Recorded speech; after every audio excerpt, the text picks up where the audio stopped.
Good morning అండి. నా పేరు కాంచన. నేను హోమియోపతి డాక్టర్. మీ కొలెస్ట్రాల్ని ఎటువంటి మెడిసిన్ యూజ్ చేయకుండా న్యాచురల్గా మీ ఆహార అలవాట్లు మార్చుకుంటూ కొద్దిపాటి వ్యాయామం చేస్తూ కంప్లీట్గా తగ్గించుకోవాలనుకుంటున్నారా? అయితే వీడియోని చివరి వరకు చూసేయండి, స్కిప్ చేయొద్దు. ఓకే, ఛానల్ని ఫస్ట్ టైం చూస్తున్నట్టయితే సబ్స్క్రైబ్ చేసుకోండి. ఓకే, మర్చిపోవద్దు. మనం బ్లడ్ టెస్ట్ చేస్తాం కదా, లిపిడ్ ప్రొఫైలు. దాంట్లో ఏముంటాయి? Total cholesterol, HDL, LDL, VLDL ఉంటాయి కదా. మనకి హెచ్డిఎల్ అనేవి మంచి కొలెస్ట్రాల్, ఎల్డిఎల్, విఎల్డిఎల్ అనేవి చెడు కొలెస్ట్రాల్. చెడు కొలెస్ట్రాల్ బాడీలో ఎక్కువైతే ఏమవుతుంది? ఫస్ట్ ఏంటంటే బ్లడ్ ప్రెషర్ అనేది పెరుగుతుంది. ఇవేంటంటే రక్తనాళాల్లో అడ్డుకుపోవడం వల్ల బ్లడ్ ప్రెషర్ అనేది పెరుగుతుంది. And heart attacks, brain strokes వచ్చే ఛాన్సెస్ అనేవి ఎక్కువగా ఉంటాయి. అందువల్ల మనం చెడు కొలెస్ట్రాల్ని తగ్గించుకోవాలి కంపల్సరీగా. తగ్గించుకోవాలంటే ఫస్ట్ ఏం చేయాలి? మంచి కొలెస్ట్రాల్ ఎక్కువగా ఉండే ఆహార పదార్థాలను తీసుకోవాలి. దేంట్లో ఎక్కువగా ఉంటాయి? వెజిటబుల్ సీడ్స్ అండ్ నట్స్లో ఎక్కువగా మంచి కొలెస్ట్రాల్ అని ఉంటాయి.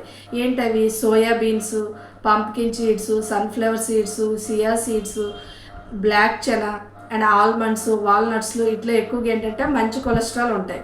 మంచి కొలెస్ట్రాల్తో పాటు సాల్యుబుల్ ఫైబర్ ఉంటుంది. సాల్యుబుల్ ఫైబర్ వల్ల మనకి యూజ్ ఏంటంటే బాడీలో ఉన్న చెడు కొలెస్ట్రాల్ని బయటికి పంపించేస్తాయి.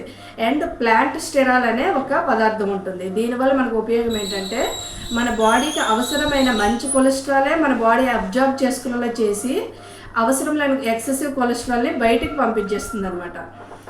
అదే కాకుండా ఇంకా మనం వెల్లుల్లి, మన అన్ని కూరల్లోనూ, చారుల్లోనూ వీటిలో వెల్లుల్లి అనేది ఎక్కువగా యూజ్ చేయడం వల్ల చెడు కొలెస్ట్రాల్ అనేవి కరిగిపోతాయి.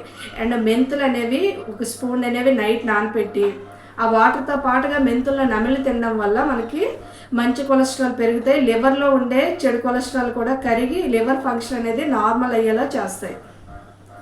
అలాగే దాంతోపాటుగా తినకూడని పదార్థాలు కొన్ని ఉంటాయి. అవి ఏంటంటే వైట్ రైస్ ఎక్కువగా తినకూడదు, స్వీట్స్ ఎక్కువగా తినకూడదు, cool drinks, processed food, fried items అనేవి ఎక్కువగా తీసుకోకూడదు. వాటర్ అనేది ఎక్కువగా తాగాలి. సీజనల్ ఫ్రూట్స్ అనేవి ఎక్కువగా తీసుకోవడం. అలాగే ప్రతిరోజు 30 నుండి 40 నిమిషాలు మోడరేట్ ఎక్సర్సైజ్ అనేది కంపల్సరీగా చేయాలి. ఇవన్నీ చేయడం వల్ల మనం బాడీలో మంచి కొలెస్ట్రాల్ని పెంచుకుంటూ చెడు కొలెస్ట్రాల్ని తగ్గించుకోవచ్చు అనమాట.